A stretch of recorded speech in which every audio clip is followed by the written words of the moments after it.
Buenas tardes amigos, mi nombre es Rodolfo Mar Hernández Escobar, soy miembro integrante del despacho Calva, Corro y Asociados.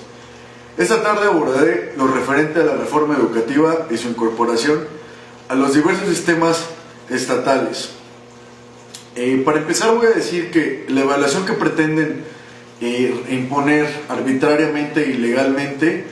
es una evaluación discriminatoria y es estandarizada. De acuerdo a lo siguiente, la exposición de motivos con la cual empezó esta reforma planteada por el presidente Enrique Peña Nieto, el fin último es elevar la calidad de la educación, concepto el cual es el más importante. Sin embargo, en los diversos sistemas estatales de educación se han ejecutado actos de discriminación, violatorios de derechos humanos, por supuesto, porque el método de elección en el que determina que un maestro se va a sujetar a evaluación es un acto de distinción fuera de una justificación objetiva y razonable. Es inconvencional, de acuerdo a la Declaración Universal de los Derechos Humanos, e inconstitucional, de acuerdo al artículo 1 constitucional, pues no emitieron un documento público en el que se determinara con base en qué características eligieron a determinados actores para sujetarse a evaluación. En este sentido, se actualiza la hipótesis del artículo 373, por ejemplo en el caso de Tlaxcala, de discriminación. Antes de que el maestro pueda sujetarse a ese examen, debe de tener 21 derechos al menos previos a. Esos derechos van desde que se ha considerado el contexto regional, cultural y social, por decir algún ejemplo. También que se ha considerado que antes de sujetarse se den programas de actualización y capacitación continua, lo que no se ha dado, por ejemplo, en el estado de Tlaxcala y en la región, porque los maestros que se han sido sujetos a evaluación no se les ha preparado de manera idónea, se les da un curso muy apresurado, 4 o 5 días y un mes antes del examen, no como dispone el artículo 55 de la Ley General del Servicio Profesional Docentes, que con al menos 3 meses de anterioridad el docente tiene que conocer los lineamientos, parámetros, indicadores sobre los cuales va a versar su examen. Esto quiere decir que si el maestro conociera a fondo estos lineamientos, parámetros, indicadores, pues existe un alto grado de probabilidad que el maestro pase el examen. También, de acuerdo al artículo 14 de la Ley General del Servicio Profesional Docente, se debe considerar el contexto regional, cultural y social, porque evidentemente no va a ser lo mismo una carpeta de evidencias de una zona rural y de una zona urbana, por supuesto bajo la premisa de que los alumnos tienen en esas zonas un poco marginadas pues ciertas deficiencias que no van a lograr lo mismo que en una ciudad. Entonces esto mengua, por supuesto, la actividad del docente. También, de acuerdo al artículo 59 y 60, debe de existir una formación y capacitación continua que va a incluir un catálogo de programas que el maestro debe conocer con mucho tiempo atrás del examen, porque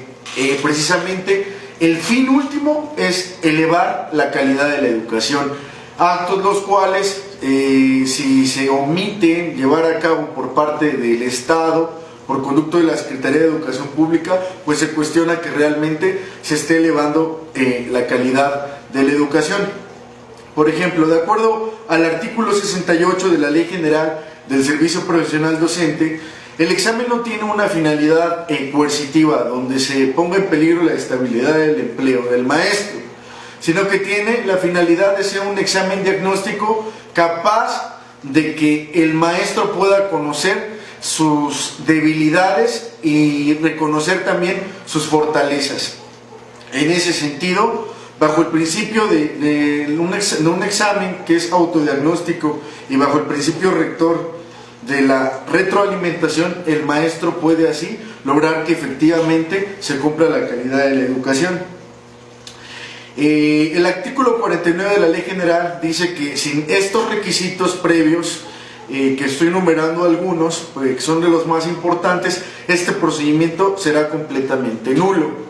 ¿Por qué? Pues porque si consideramos que la premisa mayor de la reforma constitucional es elevar la calidad de la educación, sin estos requisitos o sin estos pasos, pues el maestro difícilmente pudiera presentar un examen autodiagnóstico real. También el artículo 10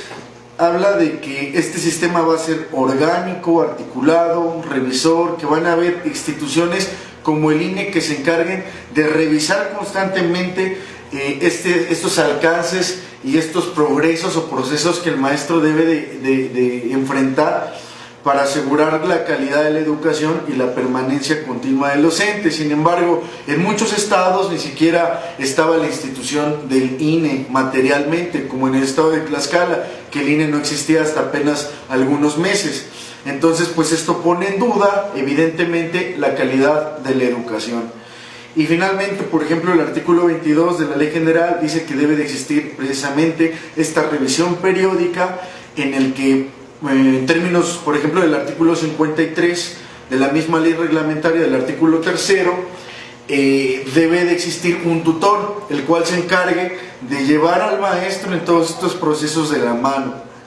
Por supuesto, bajo la lógica de que el fin último es elevar la calidad de la educación. Este examen, como lo dije, es autodiagnóstico y el examen en sí puede garantizar que el maestro supere sus deficiencias, detecte sus fortalezas, y para el caso de que este sistema del proceso de evaluación no se llevara a cabo de la manera en que prevé esta ley reglamentaria, existe el artículo de 81-82 que prevén un recurso de revisión contra la incorrecta manera de ejecutar este proceso de evaluación. Este recurso de revisión, por supuesto, tiende a vigilar que se cumplan todas y cada una de las fases y etapas del proceso de evaluación, pero como lo he dicho, en muchos estados debemos considerar que los funcionarios entran por puestos políticos, son recomendados y muchos ni siquiera tienen conocimiento de estos temas, discriminan y ejecutan actos violatorios de derechos humanos. Por ejemplo, el hecho de que no se garanticen estos 21 derechos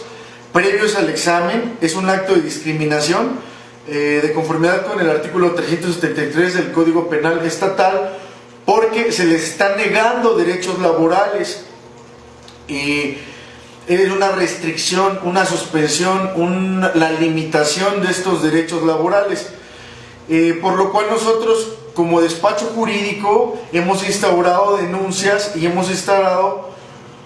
para hacer efectivos estos derechos, juicios de amparo, considerando que si no se garantizan estos derechos, pues realmente no existe la calidad de la educación de la que es la principal razón de esta reforma constitucional. En resumen, puedo decir que el maestro cuenta con 21 derechos previos antes de sujetarse a la evaluación. Si estos 21 derechos no los garantiza el Estado a través de la Secretaría de Educación Pública, en términos del artículo 49 de la Ley General del Servicio Profesional Docente, el procedimiento es nulo. Además, por supuesto, de la Ley Federal del Procedimiento Administrativo, que es de aplicación supletoria de esta ley reglamentaria, porque no sirve al fin con el cual se constituyó la norma reglamentaria, que por supuesto es elevar la calidad de la educación. Calva, Corro y Asociados pone a tu disposición recursos eficientes como lo es el juicio de amparo, con el cual se puede lograr que estos derechos puedan ser realmente efectivos antes de que te sujeten a un procedimiento de evaluación, y por supuesto que proceda una denuncia en contra de esos servidores públicos que te han negado al menos estos 21 derechos previos a la evaluación. Muchas gracias.